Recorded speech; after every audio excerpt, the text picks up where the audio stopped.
Verdi felek bağrımı kan eyledi zalim.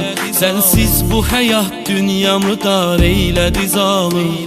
Ömrüm demiştim ben sana zulmetme yoruldum. Baksız gidişin kalbimi kar eyledi zalim. Attım beni sen tenha karanlık gecelerde. Mahvoldu bu gençlik bu cavanlık gecelerde.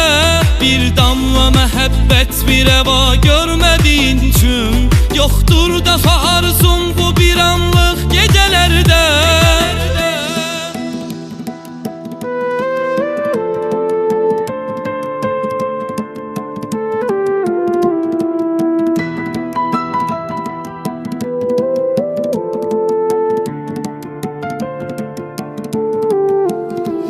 Döndün mü geri indi daha geçti ne fayda.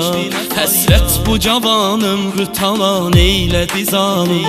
Sen bir kere olsun mene can söylemedin hiç. Bilmem ne düşündün ne güman eyledi zalim. Attın beni sen tenha karanlık gecelerde. Mahvoldu bu gençlik bu cavanlık gecelerde. Bir damla mehabbet bir eva görmediğin için yoktur daha arzum bu bir anlık gecelerde.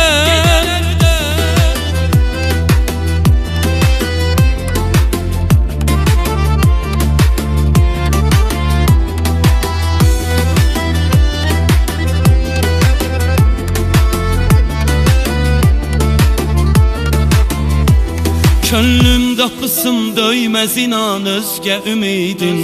Yollarıma baxıb fikrin hər an eylədi zalim.